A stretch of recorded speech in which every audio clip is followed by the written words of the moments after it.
안녕하세요. 오늘은 교과서 23쪽 전자석은 어떤 성질이 있을까요?에 대해서 함께 공부해 보겠습니다.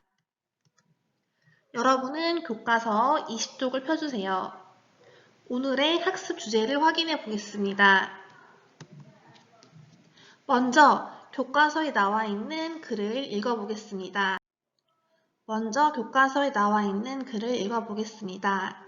전자석은 전류가 흐르는 전선 주위에 자석의 성질이 나타나는 것을 이용해서 만든 자석입니다. 전자석은 철심에 에나멜 선을 여러 번 감아서 전기 회로와 연결해 만들 수 있습니다. 전자석을 만들어서 전자석의 성질에 대해서 알아보겠습니다. 이번 주제는 2시간에 걸쳐서 이루어집니다. 오늘은 영상을 시청합니다. 영상으로 전자석을 만드는 방법과 전자석의 성질에 대해서 공부해 보겠습니다. 먼저 오늘 배울 내용을 영상으로 시청해 보겠습니다. 전자석을 만들고 성질을 알아보아요. 전류가 흐르는 전선 주위에는 자석의 성질이 나타난다. 이걸 이용하면요, 전류가 흐를 때만 자석이 되는 일시 자석을 만들 수 있습니다. 이 철심에요, 에나멜 선을 여러 번 감아서 전기회로와 연결하면 만들 수 있는데요. 이렇게 만든 자석을 전자석이라고 합니다. 전기자석, 이것보다 더 간단하게 전자석이라고 하는 거예요. 자, 그럼 전자석에 사용되는 준비물을 조금 더 자세히 관찰을 해보면요. 먼저 철심으로 둥근머리 볼트를 이용하게 되는데요. 여기 너트 빼고 이 볼트를 이용하는데 길이는 7에서 8cm 정도이고요. 이렇게 골이 파여 있습니다. 자, 그리고 이것은 에나멜 선인데요. 에나멜 선은 동선, 그러니까 구리선이에요. 도체죠. 여기에다가 열과 전기가 통하지 않는 절연 물질인 에나멜을 코팅시킨 거예요. 자, 전선이기 때문에요, 쉽게 구부러지고요. 사포로 문지르면 겉면이 벗겨내지면서 전기가 흐를 수 있는 특징이 있습니다. 근데 여기서 궁금한 거는요, 꼭 이렇게 철심을 사용해야 하나요? 나무 막대는 안 되나요? 이런 궁금증이 생기죠. 나무 막대로 만들어도요, 전자석을 만들 수는 있어요. 그런데요, 철로 된 물체를 당길 만큼 자석의 힘이 강하지 않습니다. 이 철심을 이용해야지만 이 철심도 자석의 힘을 갖게 되면서 전자석의 세기가 세져요. 그래서 전자석을 만들 때는 주로 철심을 이용하게 되는 거죠. 자, 그럼 만드는 방법 조금 더 자세히 하나씩 살펴볼게요. 자, 먼저 둥근머리 볼트에 종이 테이프를 감습니다. 펭수, 질문 있다고요? 종이 테이프는 왜 감냐고요? 이유가 있습니다. 이 에나멜 선이요, 만약에 여기 이렇게 철심에 닿게 되잖아요. 그럼 전기가 너무 과하게 흘러버려요. 그럼 합성과 같은 현상이 나타나서 전자석이 제대로 기능을 할 수 없게 되죠. 이걸 막기 위해서요, 이렇게 종이 테이프를 감아주는데요. 그렇다고 해서 또 종이 테이프를 너무 많이 감으면 전자석의 세기가 약하겠죠? 한 번 정도 감아주는 것이 좋습니다. 자, 그런 다음에요, 이제 이 볼트에요, 에나멜 선을 120번 정도로 한쪽 방향으로만 촘촘하게 감아주어야 해요. 끝은 한 5cm 정도씩 남겨두는 것이 좋죠. 펭수, 또 질문 있어요? 여기 넘치는데요. 팔 아픈데 60번만 감으면 안 되냐고요? 안 되지는 않지만요, 에나멜 선을 감은 수가 전자석의 세기에 영향을 미칠 수 있습니다. 그러니까 60번보다요 120번 정도 감아야지만 전자석의 세기가 세요. 그러니까 좀 힘들더라도 120번 정도는 한쪽 방향으로 촘촘히 감아주세요. 자, 그런 다음에요, 이제 에나멜 선 양쪽 끝부분을 사포로 문지르면 겉면이 벗겨지면서 전기가 잘 흐를 수 있겠죠. 그런 다음에 이제 양쪽 끝에 전기 회로를 연결하면 전자석이 완성이 됩니다.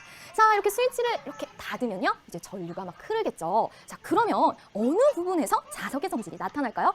이 부분, 이 부분, 어느 부분? 바로 이 부분이겠죠. 자, 우리 전류가 흐르는 어디에서? 전선 주위에서 나침반 바늘이 움직였잖아요. 그것과 마찬가지로 이 에나멜 선이 전선 역할을 하게 돼요. 그러니까 이 에나멜 선 주위에서 자석의 성질이 나타나게 되겠죠. 자, 자석? 그러면 철로 된 물체를 잡아당길 수 있어야 하잖아요. 시침바늘로 전자석도 그러한 성질이 있는지 알아볼 거고요. 자석이라면 극이 있잖아요. 전자석도 극이 있는지 나침반으로 확인해 보자고요.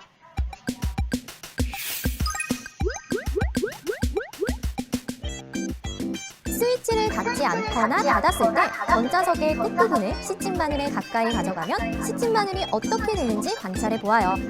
스위치를 닫지 않았을 때는 시침바늘이 붙지 않지만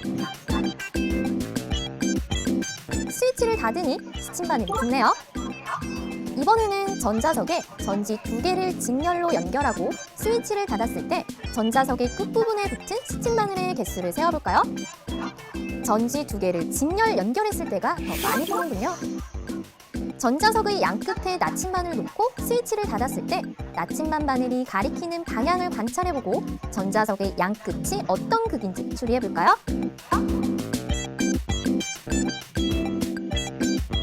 이번에는 전지의 극을 반대로 하고 스위치를 닫았을 때 나침반 바늘이 가리키는 방향을 관찰해보고 전자석의 양끝이 어떤 극인지 추리해보아요. 극을 반대로 하기 전과 나침반 바늘이 가리키는 방향이 바뀌었네요. 전자석의 성질 알아보기 실험 정리해볼게요. 먼저 첫 번째 실험은요. 스위치를 닫았을 때, 닫지 않았을 때의 현상을 관찰해 보았는데요. 닫지 않았을 때는 시침바늘이 전자석에 붙지 않고요. 닫았을 때는 시침바늘이 전자석에 붙었습니다. 자, 이를 통해 알 수 있는 전자석의 첫 번째 성질 이렇게 정리하면 되겠죠. 전자석은 전류가 흐를 때에만 자석의 성질이 나타나는구나. 자, 두 번째 실험은요. 전지 1개를 연결했을 때와 2개를 연결했을 때 전자석에 붙는 시침바늘의 개수를 세어 보았는데요. 그 결과는 전자석에 전지 1개를 연결했을 때보다 2개를 직렬로 연결했을 때 더 많은 시침바늘이 붙었습니다. 자, 이를 통해 알 수 있는 전자석의 두 번째 성질은요. 바로 직렬로 연결된 전지의 개수가 많을수록 전자석의 세기도 세진다. 전자석은 세기를 조절할 수 있다. 이 성질을 알게 되었고요. 자, 마지막 실험은요. 전자석의 양끝에 나침반을 두었더니 나침반의 N극이 가리키는 것으로 보아 전자석의 이쪽은 S극이고요. 나침반의 S극이 가리키는 것으로 보아 전자석의 이쪽은 N극임을 알게 되었습니다.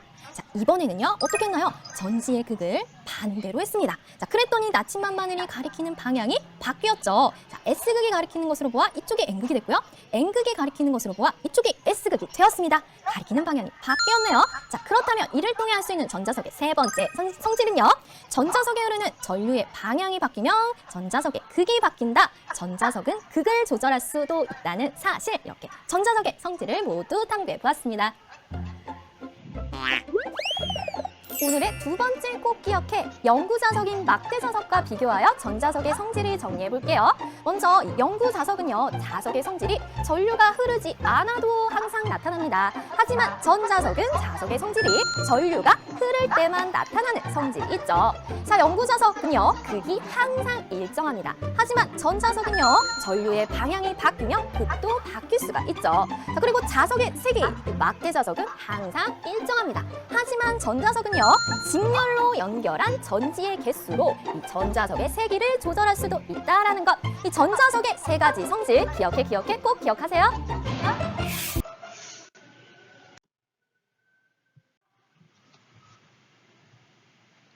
시청한 영상의 내용을 다시 한번 정리해 보겠습니다.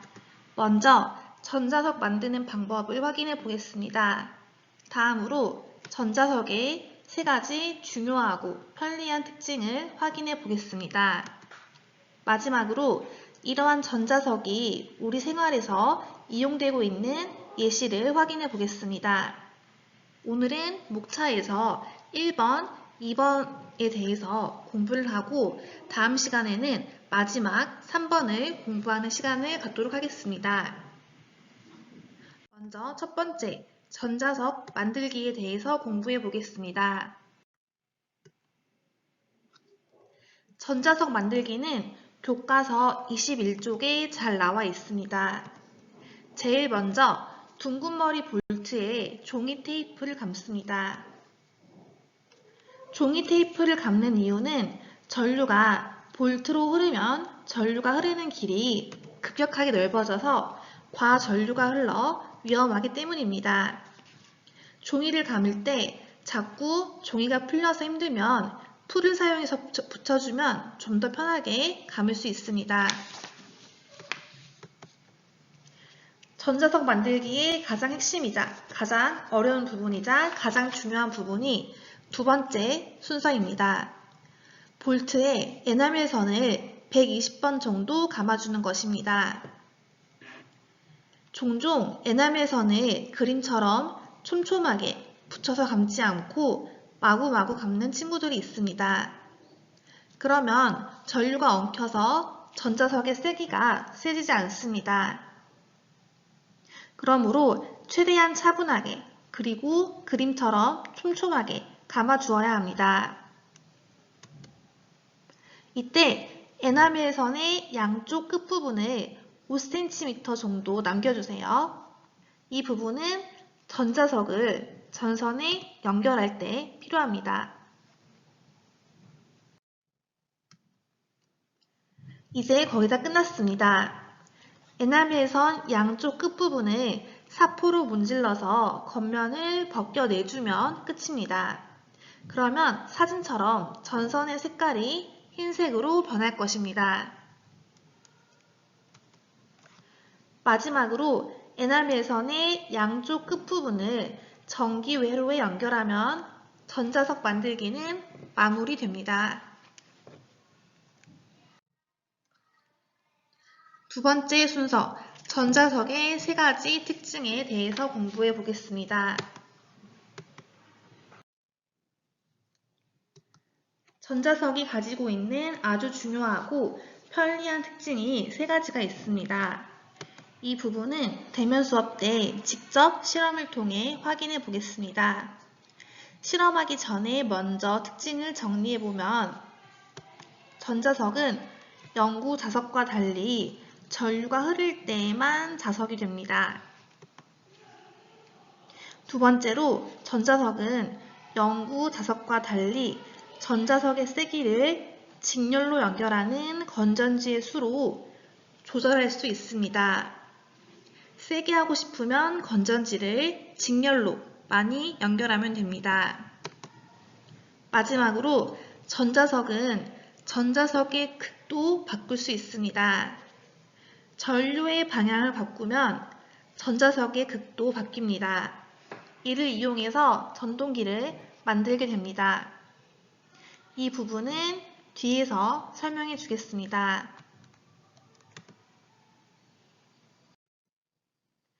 오늘 수업은 여기까지입니다. 모두 수고하셨습니다.